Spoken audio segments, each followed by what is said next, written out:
खानवादे अशरफिया का खानवादे रब्बानिया से कैसा ताल्लुक है। अभी आपने हजरत से सुना कि मेरे जद्दे करीम, मेरे दादा जान हुजूर मखदूम मिल्लत मुहद्दिस आज़म हिंद के आखिरी खलीफा हजरत थे बाबा जान अलैहि रहमान, खातिमुल खुलफा थे मुहद्दिस आज़म के, और उनकी खिताबत से इतने मुतासिर थे कि सुल्तानुल वाइज़ीन का खिताब दिल नवाज भी आपने अता फरमाया। ये ताल्लुक तो सबको पता है। एक ताल्लुक मैं आपको और बताऊं कि इस खानवादे के जो जद्दे आला है हुजूर सरकार सैयदी आकाई मखदूम जहानिया जहां गश्त हजरत मखदूम सैयद जलालुद्दीन बुखारी रहमतुल्लाह ताला अलैह, जब मखदूम पाक सल्तनत सिमनान को लात मारकर वहां की हुकूमत को छोड़कर जब हिंदुस्तान की तरफ कूच किए तो कूच करते ही ऊंच में पहुंचे और सिलसिले चिश्तिया में दाखिल बाद में हुए, लेकिन हजरत मखदूम जलालुद्दीन जहानिया जहां गश्त से सिलसिले आलिया कादरिया की इजाजत और खिलाफत हासिल की।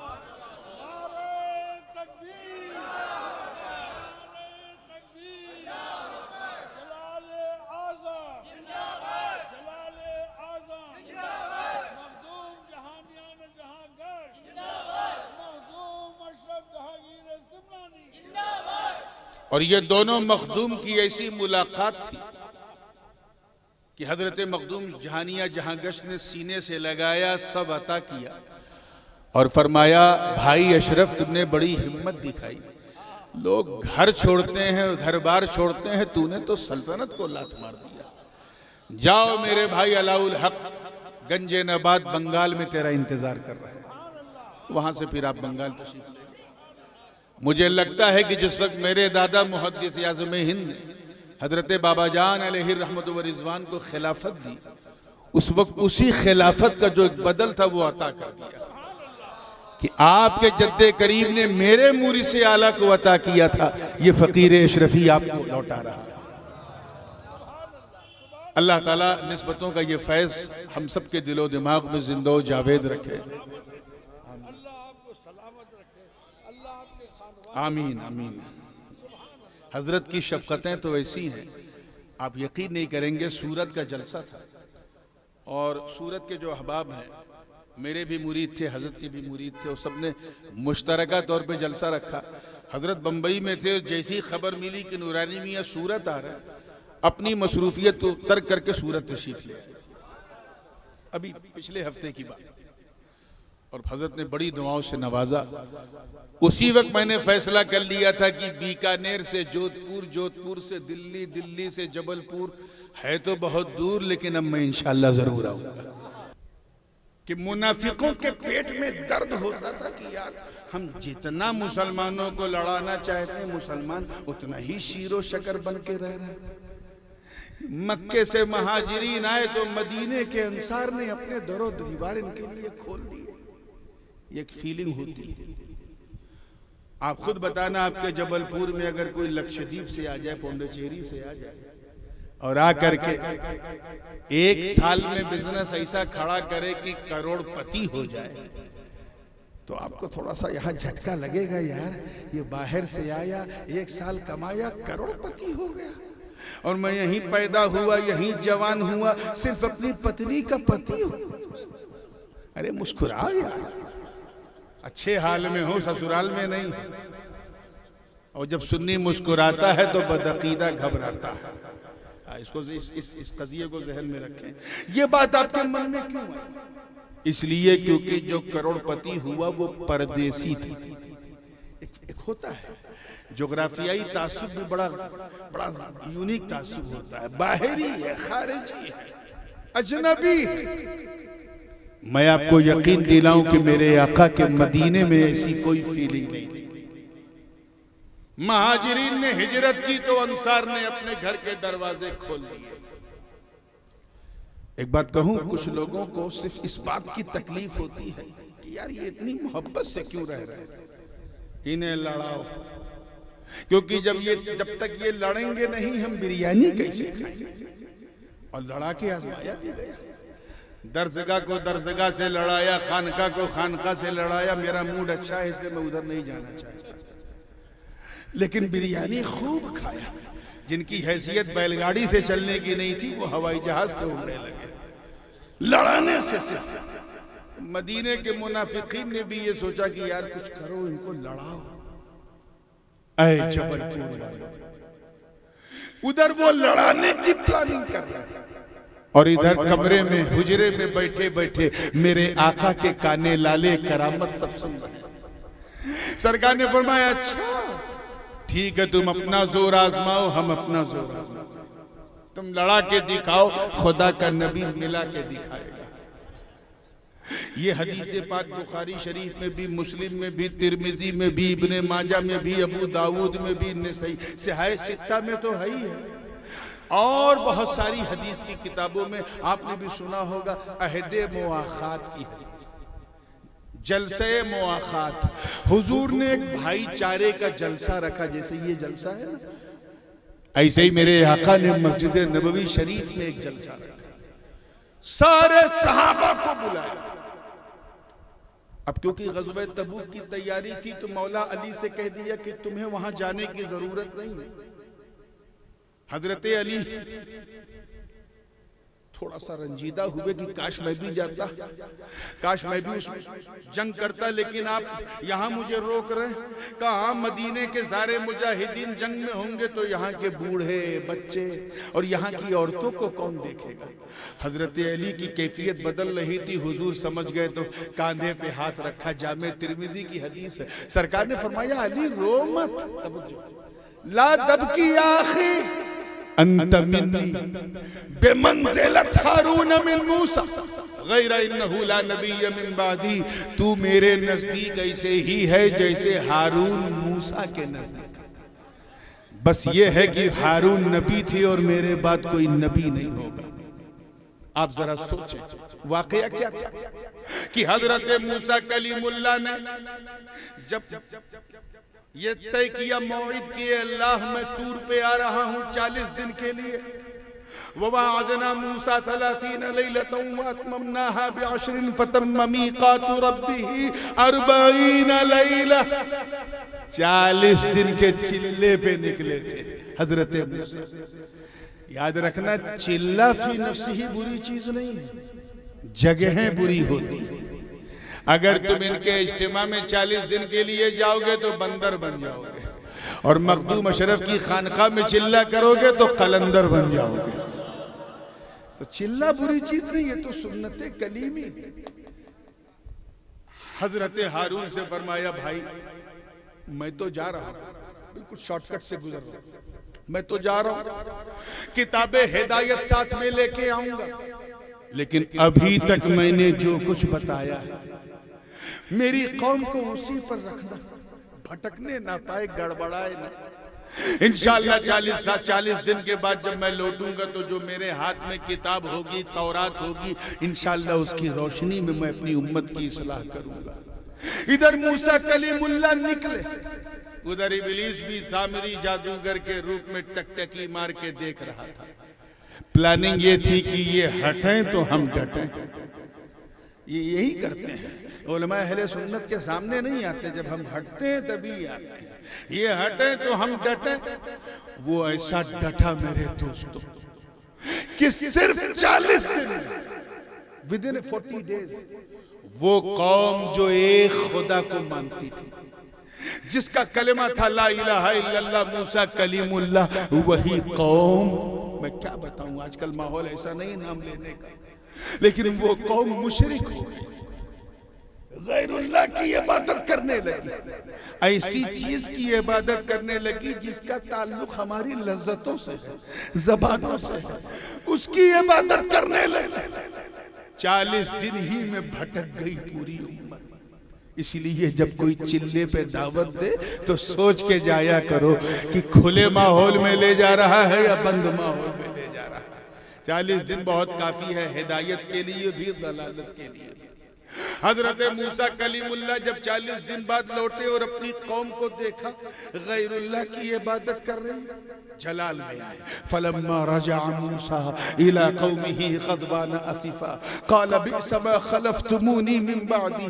जनाब हारून का कॉलर पकड़ा, दाढ़ी पकड़ा, झटका, डांटा, फटकारा और कहा ये क्या? जो ला इलाहा इल्लल्लाह कहती थी वो गैरुल्लाह की इबादत करने लगी।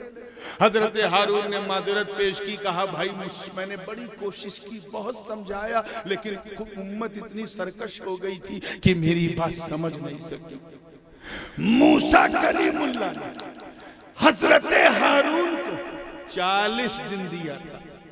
40 दिन हजरत हारून से बनी इसराइल संभली नहीं, भटक गई, गुमराह हो गई।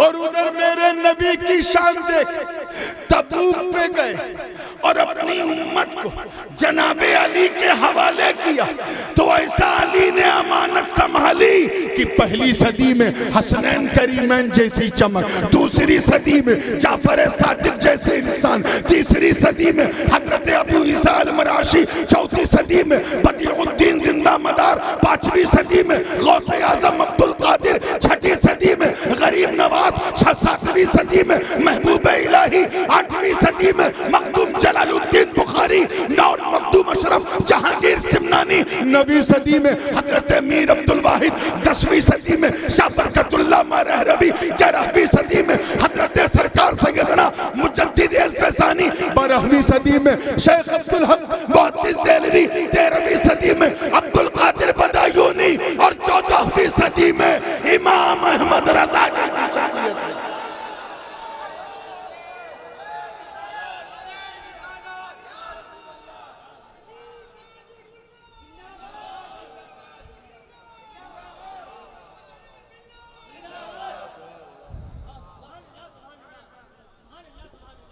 तफसील में जाने का वक्त नहीं, बस ये टच करके आगे बढ़ने का इरादा था। अब हुजूर ने जलसा किया मुआखात का और सबको हुक्म दिया, शॉर्टकट में बता रहा हूं कि आज सारे गिले शिकवे निकाल दो, जिसके मन में जो भी जिसके लिए है सब निकाल दो, एक दूसरे को गले लगाकर भाई बना। जलसे मुआखात है, अहदे मुआखात है। अरे मेरा विजदान कहता है कि उस वक्त तो जन्नती हूर है हजरत बिलाल के रुखसार की बलाएं ले रही होंगी जिस वक्त सिद्दीक अकबर ने उन्हें गले लगा के अपना भाई बनाया हो। एक ही सफ में खड़े हो गए महमूद व अयाज, न कोई बंदा रहा और न कोई बंदा नवाज, सब एक दूसरे से शीरो शकर है। हजरत अली किनारे थे, रो रहे थे। एक सहाबी ने देखा, गालिबन हजरत अबू ज़र ग़िफ़ारी रज़ी अल्लाह ताला देखा रोते हुए, तो बारगाह रिसालत में अर्ज किया, या रसूल अल्लाह सल्लल्लाहु अलैहि वसल्लम इन्ना अलीयन यबकी, अली रो रहे हैं। हुजूर ने पूछा क्यों? तो कितने सच्चे होते थे सहाबी, अल्लाहु अकबर। जितना देखते थे उतना ही बोलते थे, अपनी तरफ से नमक मिर्च नहीं लगाते थे जैसे हम लोग लगा देते हैं। मालूम है रोने की वजह, लेकिन क्या अर्ज किया, हुजूर आप ही बुला के पूछ ले क्यों रो रहे हैं। आजकल से नहीं, मुरीद 17 बार कह देगा प्लीज हो सकता है ये वजह, हो सकता है ये, इतनी वजह बता देता है, मुरीद की क्या बताए।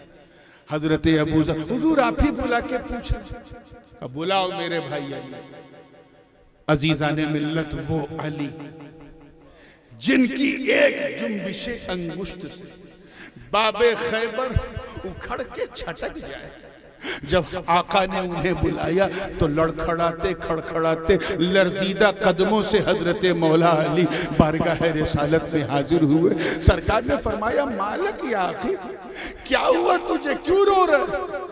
हजरत अली ने अर्ज किया, हुजूर मेरे रोने की वजह आप पर वाज़ेह है, रोशन है। मैं इसलिए रो रहा हूं कि आपने मुझे इस बज़्म के लायक नहीं समझा। काश मैं भी आता, किसी को गले लगाता, अपना भाई बनाता, आपने इससे मुझे महरूम कर दिया, इसलिए रो रहा हूं। जबलपुर वालों, और मुहद्दिसे बानवी के फयूज़ो बरकत से माला माल होने वाले खुश नसीबों, अपनी निस्बत और किस्मत देखो और शान हैदरी मुर्तज़वी का रंग देखो।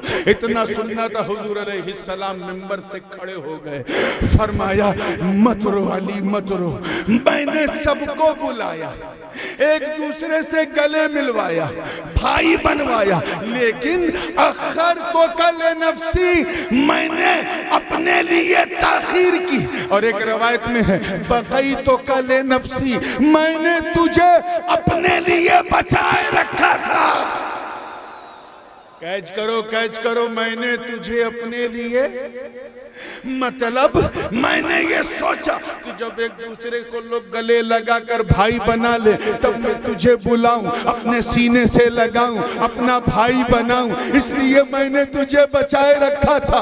ऐ अली, इन लोगों को मैंने इस जमीन के ऊपर, इस नील गगन के नीचे एक दूसरे का भाई बनाया, मगर तू तो मेरा ऐसा भाई है कि अंता अखी फिद दुनिया वल आखिरा, तू यहां भी मेरा भाई, वहां भी मेरा भाई।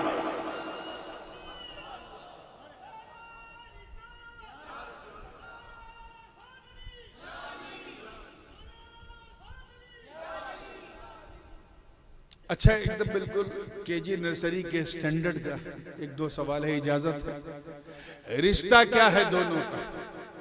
हुजूर सल्लल्लाहु अलैहि वसल्लम और हजरत अली करमल्लाहु वजह क्या है दोनों? बोलिए। आजकल तो 4-5 साल के बच्चे जानते हैं, कजन ब्रदर्स हैं। बोलिए, दोनों के दादा। यार आप लोग तो, अगर कोई गैर आएगा तो क्या सोचेगा कि इतनी बात भी सुननी नहीं जानते। जोर से बताइए, दोनों का रिश्ता क्या है? चचेरे जात भाई है ना। अच्छा साहब, बड़े भाई कौन है, छोटे भाई कौन है? बिल्कुल आसान सवाल है, बोलो।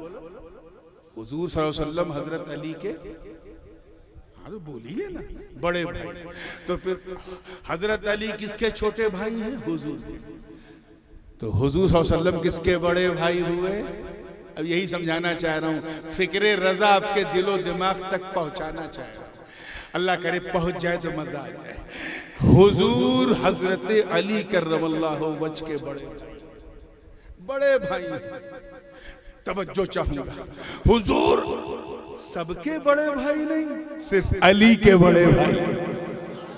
अरे इन जाहिल जमातियों से कहो जो नबी को अपना बड़ा भाई लिखते भी हैं, बोलते भी हैं, इनसे को बेवकूफों, अरे बड़ा भाई कहने का हक मेरे आका ने अली के सिवा किसी को नहीं दिया। जब बड़ा भाई कहने का हक मेरे नबी ने अबू बकर सिद्दीक को न दिया, तो किसी जमात के जिंदीक को क्या देंगे? जब सिद्दीक़े मक्की मदनी को न दिया तो सिद्दीक़े बानवी को क्या देंगे? समझने की कोशिश करो, अल्लाह करे वहां तक पहुंच जाओ तो मजा आ जाए। तैयार हो आप लोग? मैं बड़ी खरी सुनाने का आदी हूं, और कहने से ना मैं डरता हूं ना मेरा बाप डरता है। आपको भी नहीं डरना है, हजरत का फैज बिल्कुल अबरम पार बरसेगा इंशाअल्लाह ताला। इस चीज को समझते चलो, गोया उस दिन गले लगाकर अपना भाई बनाकर हुजूर ये मैसेज, ये पैगाम दे रहे हैं, ऐ लोगों, अब अगर मेरा दामन तेरी रसाई से दूर हो तो अली का दामन थाम लेना, क्योंकि जो अली का है वही नबी का। अब आइए थोड़ा और तीसरा पहलू देखते हैं, तीसरी फरमाइश की तरफ। हजरत इमाम जाफर सादिक रज़ी अल्लाह ताला अन्हु का नाम तो सुना है ना? 22 रजब, कूंडे की नियाज, याद आ रहा है ना? ऐसे इमाम की अब्बा भी इमाम, दादा भी इमाम, परदादा भी इमाम। ऐसे इमाम की बेटा भी इमाम, पोता भी इमाम, परपोता भी इमाम। जिस्रुल इमाम। आपका नाम सादिक नहीं था, जाफर था। सादिक तो लोग इसलिए कहते थे क्योंकि अपने दुश्मन भी कहते थे ये सच्चा बंदा है, इतने सत्यवादी थे। मैं सच्चाई की एक मिसाल दे दूं फिर आगे बढ़ता हूं। हजरत इमाम जाफर सादिक एक दिन अपने नाना जान के मिंबर से उतर के हुजूर अलैहिस्सलाम के मुवाजहे पे खड़े होके सलाम पेश कर। उस जमाने में खजूरों की टहनियों से जाली बनी थी और इंतहाई अदब के साथ सलाम पेश कर रहे थे। एक शख्स आया, अच्छा इस टाइप के लोग उस जमाने में भी थे, आया और कहा हजरत ये बताइए अंदर कौन है? हजरत इमाम जाफर सादिक ने फरमाया अंदर हुजूर अलैहिस्सलाम है और उनके दो साथी अबू बकर उमर। उसने दूसरा सवाल किया, अच्छा हजरत ये बताइए अबू बकर सिद्दीक हुजूर के नजदीक कैसे थे?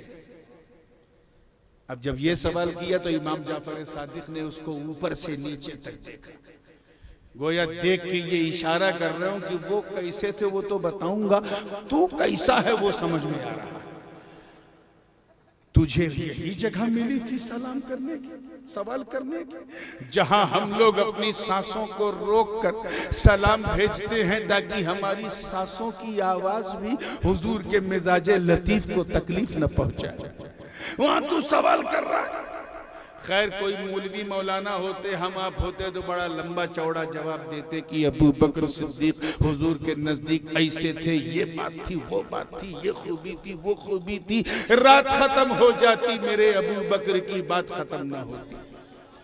मगर वो इमाम जाफर सादिक ने लंबा चौड़ा जवाब नहीं दिया, क्या यही पूछ रहा है ना कैसे थे?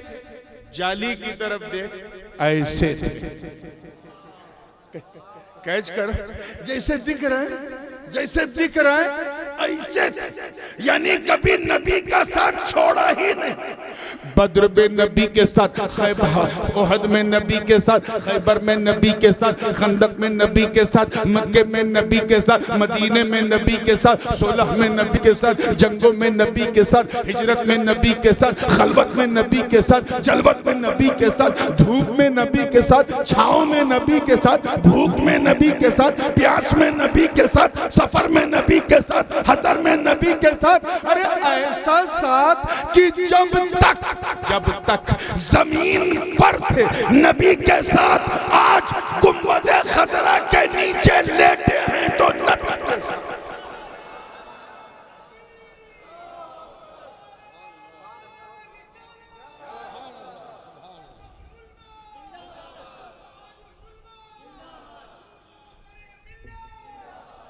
हजरत काजी अयाज अंदलुसी मालिकी सुम्मा शामी, क्योंकि उन्होंने आधा दौर यहाँ भी गुजारा, अपनी किताब और इनके अलावा बहुत सारे अजिल्ले मुहद्दिसीन ने अपनी किताब में नकली किया कि किसी ने हजरत इमाम जाफर सादिक से पूछा रज़ी अल्लाहु अन्हु कि हुजूर ये बताइए अल्लाह की रस्सी कौन है? तवज्जो, उन सहाबा की किस्मत पे मेरे माँ बाप कुर्बान जिन्होंने डायरेक्ट दामने मुस्तफा थाम लिया। हम क्या करें सरकार, ये बताइए अल्लाह की रस्सी कौन है? तो इत्तेफाक से जुमेरात का दिन था, हजरत इमाम जाफर सादिक ने फरमाया घबराओ मत, कल जुमा है। सवाल अच्छा किया है, कल मैं अपने नाना जान के मिंबर से इसका जवाब दूं। मस्जिद नबवी खचा खच भरी, इमाम इब्ने इमाम मिंबर पे विराजमान, खुतबे उला दे रहे, अपने रब की हम्द बयान की, फिर अपने नाना जान अलैहिस्सलाम के फजाइल बयान किए, फिर कुछ मसाइल बयान किए और बयान करते करते फरमाया सअल साइल अन हब्लिल्लाहि फअक़ूलु लकुम या मअशरल मदीना वल्लज़ी नफ्सु जाफर बियदिहि नहनु हब्लुल्लाहि हब्लुम ममदूदुम मिनल अर्दि इलस समा हत्ता यरिद इंद हौज़िल Kausar.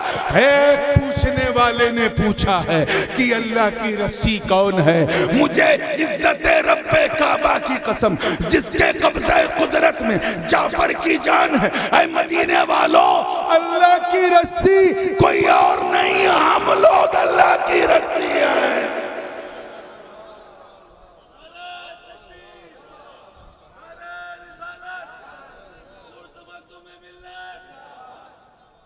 We are the rope of Allah. तवज्जो चाहूंगा, जुमला जाया ना हो। हम लोग अल्लाह की रस्सी हैं जो जमीन से आसमान तक तनी हुई है। देखना है तो मैदान कयामत में हौज़े कौसर पर आना, फैजाने कौसर तुम्हें नजर आए।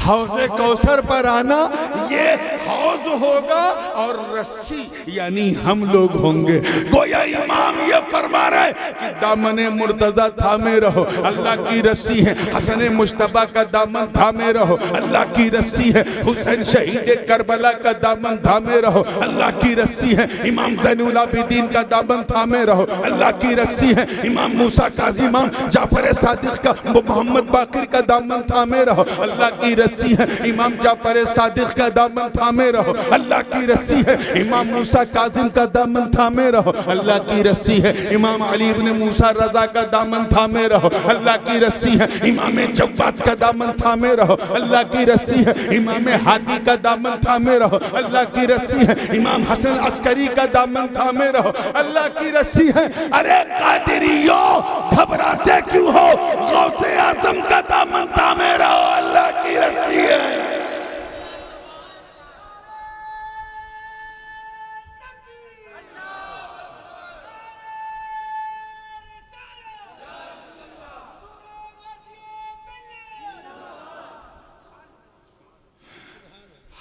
सोहरवर्दियों मायूस मत हो, हजरत शेख उमर शहाबुद्दीन का सदका मिलेगा, अल्लाह की रस्सी। नक्शबंदियों तुम्हें भी फैजाने मुर्तजवी का सदका मिलेगा। और ऐ भारत के गरीब चिश्तियों मायूस मत होना, ख्वाजा मोइनुद्दीन का दामन थामे रहो, अल्लाह की रस्सी। महबूब इलाही का दामन थामे, अल्लाह की रस्सी। मखदूम जलालुद्दीन जहानिया जहां गश बुखारी का दामन थाम लो, अल्लाह की रस्सी है। हजरत सरकार सैयदना मखदूम सुल्तान सैयद अशरफ जहांगीर का दामन थामे रहो, अल्लाह की रस्सी है। हजरत आकाए सरकार रब्बानी का दामन थामे रहो, अल्लाह की रस्सी है। आकाए मारहरा का दामन थामे रहो, अल्लाह की रस्सी है। मौलाए कालपी का दामन थामे रहो, अल्लाह की रस्सी है। और अगर इधर उधर जाने की फुर्सत नहीं है तो मुहद्दिस बादवी का दामन थाम लो, अल्लाह की रस्सी।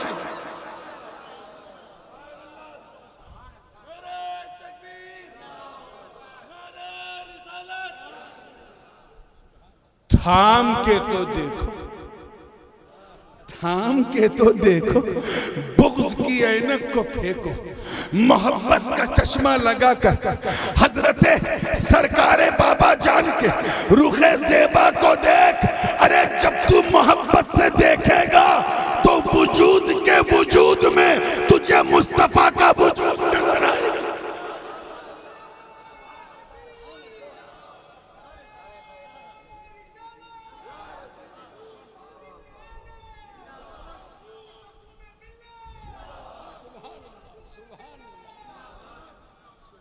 तुझे तुझे बांदा किस और जबलपुर की शाहराहों में मुस्तफा का चलता फिरता फैजान नजर आएगा।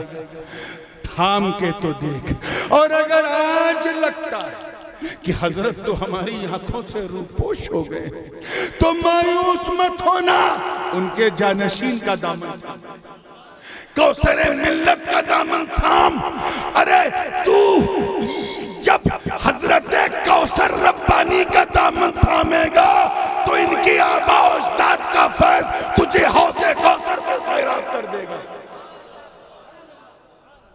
अल्लाह पाक इसी निस्बतों का सहारा हमारे दिलो दिमाग में बनाए रखे। बात को मैं पूरी करने की छेड़ा है तो छोड़ूंगा नहीं, मुझे मालूम है टाइम बड़ी तेजी से जन जन जन जन भाग रहा है। साफ कहा गया है, हजरत इमाम जाफर सादिक ने खुले लफ्जों में कहा है कि हमारा दामन थामो, हम अल्लाह की रस्सी। थामने वाले कहां से कहां पहुंच गए। सुयूती ने थामा तो अपने वक्त के मुजद्दिद हो गए, ज़हबी ने थामा तो दरख्शिंदा ज़हब बन गए। इमाम अहमद रजा फाजिले बरेलवी को देखो, जिनके बारे में हर जलसे में सुनते हो, थामने की बरकत देख। जब तक थामा न था लोग बरेली का मौलाना कहते थे, आले रसूल अहमदी मारह रवि का दामन का मिला, सुन्नियों के इमाम हो गए। और जब थामा तो 10 साल के लिए नहीं, 20 साल के लिए नहीं, 100 साल के लिए नहीं, बल्कि थाम के ये दुआ मांगी कि दो जहां में खादिमे आले रसूलुल्लाह कर, हजरत आले रसूल मुक्तदा के वास्ते। इसे थामना कहते हैं। ये खानदान, जिस खानदान से तुम लोग मुंसलिक हो, ये हजरत आका हुसैन का खानदान है। ये खानवादे रब्बानिया मैंने अपने असलाफ से, अपने बुजुर्गों से तो सुना ही है, बहुत सारी किताबों में भी देखा। यूपी की सरजमीन अपनी किस्मत पर, अपने मुकद्दर पे जितना नाश करे कम, कि हुसैन का लख्ते जिगर वहां की खाक में आराम फरमा। वो हुसैन जिसने सर दे दिया हाथ न दिया, और अपने दादा इब्राहिम की अमानते इमामत जो है उसे बचाए रखा, उसे संभाले रखा, उसके लिए सब निछावर कर दिया। उसी हुसैन का पैगाम लेकर सादाते हुसैनिया ने हिंदुस्तान की सरजमीन को सैराब किया, लालाजार किया, और ये पैगाम भी दे दिया कि वही कामयाब हुआ जिसने हमारा दामन थामा। ये ऐसी रूहानी चैन है जंजीर, तुम किसी लाइन से जाओ, 2 या 3 पुश्त ऊपर कोई सैयद ही तुझे मिलेगा संभालने वाला। ठीक है, तुम मुफ्ती आजम हिंद से बैत हो गए, बहुत अच्छे। उनके जमाने में उनसे बड़ा पीर कौन था? लेकिन वो किसके मुरीद? हजरत अबुल हुसैन नूरी। वो कौन है? मारहरवी है, सैयद है। किसी भी लिंक से जाओ, हाथ में सैयद ही का दामन मिलेगा, चारा नहीं है इसके बगैर। और तुम कितने खुश नसीब हो, तुम इनडायरेक्ट नहीं, डायरेक्ट तुम्हें सैयद मिला। इस नेमत कुबरा की अहमियत को समझो। अल्लाह के रसूल सल्लल्लाहु अलैहि वसल्लम ने किसी चीज का तकाजा नहीं किया, इसी मुवद्दत का तकाजा उनके रब ने उनसे करवाया है। और मोहब्बत और मुवद्दत का फर्क तो जानते हो ना। मोहब्बत नाम है प्यार का, और मुवद्दत नाम है उस प्यार के इजहार का। अगर दिल में मोहब्बत है लेकिन कुछ कर नहीं रहे हो तो मोहब्बत तो है, मुवद्दत नहीं है। लेकिन उसे जाहिर भी करते हो कि भैया ये उठक बैठक कुछ नाश्ता पानी चल रहा है क्या, लेकिन उसे जाहिर भी कर रहे हो, अब ये मोहब्बत नहीं, ये मोहब्बत के साथ मुवद्दत भी। इसी मुवद्दत का तकाजा कि सिर्फ सैयदों से मोहब्बत ना करो बल्कि इजहारे मोहब्बत भी करो। आज हम जिस जमाने में जी रहे हैं, एक तबका जो है वो सादात से मोहब्बत का दावा करता है, लेकिन हजरत सहाबा की शान में और खासकर जनाबे अमीर माविया रज़ी अल्लाह ताला अन्हु की शान में गुस्ताखी भी करता है। हमें ऐसे अनासिर से भी बचना। और एक तबका वो है जो सहाबा की मोहब्बत का दावा करता है और बुग़्ज़े अहले बैत में पैजामा ऊंचा करके, टोपी को नीचा करके सब चलता फिरता है। हमें ऐसे अनासिर से भी बचना है, यानी हमें राफिजियों से भी बचना है, नासिबियों से भी बचना है, और दोनों से बचना है तो सैयदों की कश्ती में बैठना है। हुजूर सल्लल्लाहु अलैहि वसल्लम की शान देखो, कैसा हमें जोड़ के रखा। फरमाया अस्हाबिकन नुजूम बिअय्यिहिम इक़्तदैतुम इक़्तदैतुम, मेरे सहाबा सितारों के मानिंद, इनमें से तुम जिसकी इक़्तिदा करोगे हिदायत पाओगे। ये सितारे की मिसाल क्यों दी? आपको पता होगा पुराने जमाने में जब ये जीपीएस नहीं था, ग्लोबल पोजीशनिंग सिस्टम, तो लोग तारों को देख के पता लगाते थे कि कौन सा शहर कहाँ है। अगर दरिया का सफर करना है तो तारा देख के अंदाजा लग जाता था कि सऊदीया इधर है, अमेरिका उधर है, तुर्किस्तान इधर है, ऑस्ट्रेलिया उधर है, तारे से उनको पता चला। अब अगर एक साथ तारा ना देखें और सफर करें तो क्या होगा? जाना था तुर्किस्तान, पहुंच जाएंगे कब्रिस्तान। क्यों? क्योंकि तारों से दूरी होगी। तो तारा देखना जरूरी है ताकि मंजिले मकसूद तक पहुंचे। लेकिन यार नदी के किनारे खड़े हैं, तारा तक रहे हैं, तो क्या सफर कर पाओगे? तुम्हें नाव में बैठना पड़ेगा, कश्ती में बैठना पड़ेगा। कश्ती तुम्हें उबूर करवाएगी दरिया, और तारा तेरी मंजिल तक पहुंचाएगा। तो कामयाब वही है जो कश्ती में बैठकर तारों को देखता रहे। सरकार फरमा रहे अस्हाबी कन्नुजूम बिय्यिहिम इक़्तदैतुम इक़्तदैतुम, मेरे सहाबा सितारों की तरह हैं, इनमें से तुम जिसकी इक़्तिदा करोगे कामयाब हो जाओगे। या रसूल अल्लाह, वो तो ठीक, तारों को हम फॉलो करेंगे, मगर कश्ती भी तो होनी चाहिए। तो आवाज आई अहलो बैती कसफीनती नूह, मेरे घर वाले नूह की नाव की तरह हैं। अब अगर मंजिल पे पहुंचना है तो सैयदों की नाव पे बैठकर सहाबा के तारों को देखते रहो। यही अहले सुन्नत का वो मजबूत पैगाम है जिसे हजरत बाबा जान ने, हजरत मुहद्दिस आजम बांदवी ने पूरे हिंदुस्तान में फैलाया, और ऐसा फैलाया, ऐसा फैलाया, ऐसा फैलाया कि हर तरफ बूए मुर्तजा और बूए अली और उसकी महक जो है वो फैलने लगी। दुनिया ये सोचने पे मजबूर हो गई कि जब हुसैन के घर के इस गुलाब की खुशबू का ये आलम है, तो मेरे आका हुसैन की खुशबू का आलम क्या होगा। आप कितने खुश नसीब हो। पीर मिलता है, कभी तरीकत वाला मिलता है, कभी शरीयत वाला मिलता है। और एक चीज याद रखिएगा, हम लोग जिस जमाने में जी रहे हैं, जो लोग तरीकत का क्लेम करते हैं, अगर उन्हें देख लो तो अल्लाह की पनाह। अल्लाह किसी जाहिल को वली नहीं बनाता, किसी जाहिल को वली। और अगर अल्लाह किसी जाहिल को वली बनाने का इरादा रखे तो फिर उसे जाहिल रहने नहीं देता, उसे इल्मे लदुन्नी अता कर देता है। वो फर्श पे बैठा बैठा अर्श के नजारे करता है। ये थोड़ी ना कि लंबे बाल रख लिए, 8-10 अंगूठी पहन लिया, न नमाज, न रोजा, न हज, न ज़कात। और किसी ने पूछा बाबा जी फजर का वक्त है, नमाज नहीं पढ़ा? कहना अरे तुम लेट आए बेटा, मैं तो मदीने जाके पढ़ के आया। या अल्लाह, ये कौन सी नमाज है जिसका दावा गौसे आजम ने भी नहीं किया, गरीब नवाज ने नहीं किया। तो एक ये है झूठी तरीकत। उलमा भी बैठे हैं, सूफिया भी बैठे हैं, इसलिए मैं बात को खत्म करने से पहले इस फलसफे को क्लियर करना चाहता हूं। मंतिकी नुक्ते नजर से अगर आप देखें तो शरीयत और तरीकत के अंदर आम खास मुतलक की निस्बत, यानी हर तरीकत वाला शरीयत वाला, लेकिन हर शरीयत वाला तरीकत वाला हो ऐसा जरूरी नहीं। और आसान कर देता हूं, ये तो हो सकता है कि बंदा अल्लाह को जानता है, पहचानता नहीं, लेकिन यह असंभव है कि कोई अल्लाह को पहचानता भी हो और जानता नहीं। कुछ समझ में आ रहा है?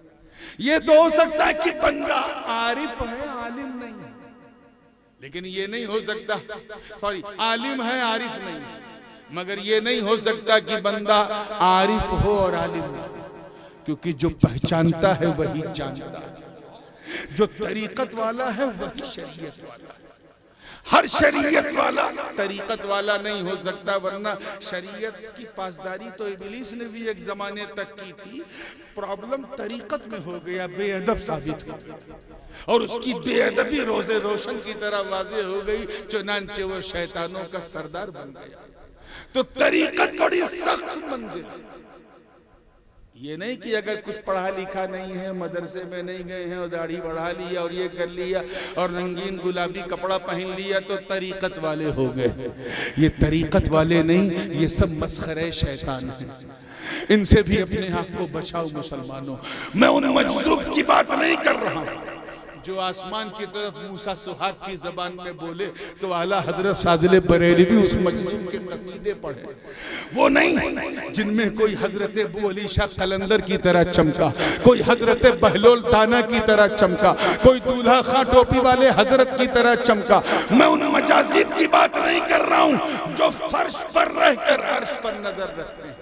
मैं आजकल के पाखंडियों की बात कर रहा हूं जिन्होंने न इल्म न मार्फत न हकीकत न शरीयत न तरीकत न रोजा न नमाज, और भटकते हुए लोगों को डरा डरा कर भटका भटका कर भूत जिन्नात का फरेब दे देकर उन्हें उनसे अपनी जेबों को गर्म करने वालों से बचाओ।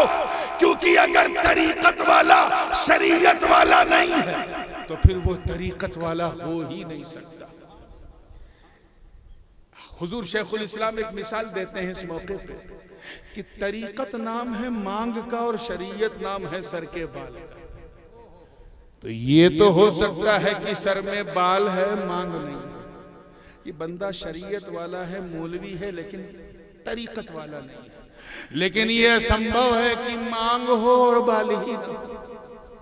तो बिन बालों के मांग निकालने वालों, अगर तरीकत की मांग निकालना तो पहले शरीयत के बाल उगा लो, शरीयत के बाल उगा लो। जब शरीयत के बाल तेरे सर पे लहलहाएंगे तो इंशाअल्लाह तरीकत का रास्ता भी बनता जाएगा। इस पूरा शोक दौर में कोई शरीयत का दावा करता है तरीकत से दूर है, किसी ने तरीकत का दावा किया तो शरीयत से दूर। मगर है हजरत मुहद्दिस बांदवी के गुलामों, तुम अपनी किस्मत और निस्बत पर जितना नाज करो कम। तुम्हें जो मुर्शिद मिला वो ऐसा कि दरसगाह में बैठे तो मुहद्दिस आजम नजर आए और खानका में बैठे तो तरीके आजम नजर आए।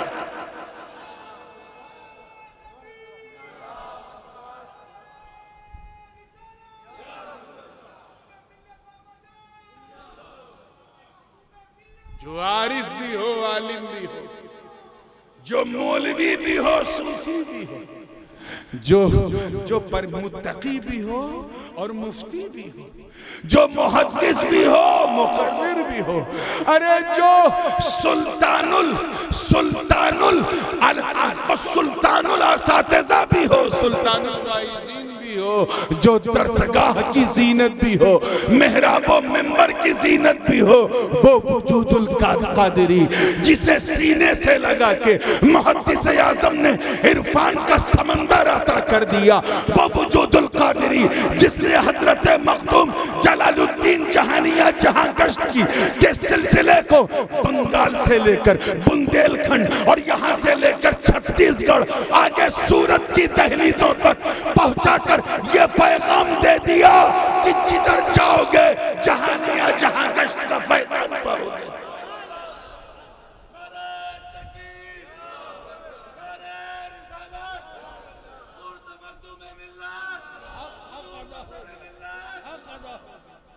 आपको मैं बताऊं 1992 की बात थी। मैं उस वक्त दारुल अहले सुन्नत में नया दाखिल हुआ था। ये मेरा मादरे इल्मी है मंडी मदार टेकरी पे। चौधरी अब्दुल हमीद साहब अल्लाह ताला उन्हें गरीक़ रहमत फरमाए जो इस इदारे के बानी, इसका संगे बुनियाद रखा। और 3 साल मैंने यहाँ पढ़ा, 2 साल शुरू के और 1 साल आखिरी। तो जो शुरू का पहला साल था उस मौके पे दस्तारबंदी का जलसा था और मैंने अपनी आंखों से देखा, मैं सुनी बात नहीं कर, हुजूर शेखुल इस्लाम हफिज़हुल्लाह खिताब फरमा रहे थे और बिल्कुल खिताब एक ऐसे मोड़ पे था कि जहां कोई आ जाए, किसी का दाखिला हो जाए तो मुकर्रिर का मूड खराब। इसी बीच अचानक शोर हुआ, हजरत ने गर्दन घुमाई, पूछा कौन आ रहा? कहा हुजूर सुल्तानुल वाइज़ीन आ रहा। मैंने अपने बड़े अब्बू को देखा कि उसी वक्त वो मसनद से खड़े हो, कुर्सी पे बैठे थे, खड़े हो गए। हुजूर सुल्तानुल वाइज़ीन ने बड़े अब्बू को गले से लगाया और पेशानी को बोसा दिया और बोसा लेते हुए कहा कि जब आपके वालिदे बुजुर्गवार ने मुझे खिलाफत दी थी, मैं बिल्कुल जवान था और मेरी पेशानी चूमी थी। आज मैं उस कर्ज को अदा कर रहा हूं उनके जानशीन की पेशानी चूमकर। ये ताल्लुक, ये राबता। हाँ, और हजरत से तो अल्लाहु अकबर अल्लाहु अकबर, ये पहली ही मुलाकात मेरी जो हजरत पीर तरीकत हजरत कौसर मिल्लत से हुई, वो दादा पीर की बारगाह में। ये कादिरी है, कौन है बोलो जोर से, और ये फकीर जीलानी है, यानी ये मशरबन गौसे पाक से कनेक्ट है और मैं जो है नसबन गौसे पाक से कनेक्ट हूँ। अल्लाह ने हम दोनों को जब पहले मिलाया तो कहाँ मिलाया? उस बारगाह में मिलाया जहाँ मेरा दादा लेटा हुआ है और उनका दादा पीर लेटा हुआ है, और फिर वहीं से राब्ता हुआ। उसके बाद हजरत थाने में भी मुलाकात हुई, हजरत ने बड़ी शफ़क़तें फरमाई। अतबात मुक़द्दस में बगदाद मुक़द्दस में मुलाकात हुई, और एक बहुत पहले भी एक हुई थी, वो मुझे थोड़ा धुंधली धुंधली यादें हैं, मेरे बचपन की बात है। लेकिन इन मुलाकातों से यकीन जाने जब जब आप महसूस भी कर सकते हैं कि जब जब हजरत के रुखे ताबा को देखो तो हजरत बाबा जान की याद आ जाती है। मैं यही दुआ देते हुए जबलपुर वालों जा रहा हूँ कि मिल के रहो, अल्लाह की रस्सी को मजबूती से थामे रहो। हम आपस में कुछ भी नीचे कर लेते हैं, ऊपर हमारे आबा और अजदाद सब एक दूसरे के साथ शीरो शकर सब मिले हुए हैं, इसलिए मिल के रहो, मिलजुल के रहो, मोहब्बत के साथ रहो, ताकि जब तुम्हें लोग देखें तो लड़ाने का इरादा ही कैंसिल कर दें। बिल्कुल यही कहें कि बांदा शरीफ और किछोचा शरीफ का ताल्लुक तो बिल्कुल लैला मजनू वाला है। जिस तरह दुनिया सर पटक पटक के मर गई, लैला को मजनू से अलग न कर सकी, मजनू को लैला से अलग न कर सकी, ये सर फिरे भी सर पटक पटक के मर जाएंगे। सादाते बांदा को सादाते किछोचा से अलग नहीं कर सकते, हमें इनसे अलग नहीं कर सकते। अल्लाह ताला इस मोहब्बत को हम सबके दिलों में सलामत रखे। अब क्योंकि रात काफ़ी हो गई और मुझे एक लंबे सफ़र पे निकलना है, मैं हज़रत से इजाज़त लूँगा और ख्वाहिश करूँगा कि हज़रत भी कुछ दुआइया कलिमात कह दें। अल्लाह पाक हुज़ूर मुहद्दिस आज़म बांदवी के सदक़े में हम सब का सुनना सुनाना कबूल फरमाए, और कहने सुनने में कोई आमदन सहवन ख़ता हो तो अल्लाह माफ़ फरमाए। व आखिरु दावाना अनिल हम्दुलिल्लाहि रब्बिल आलमीन।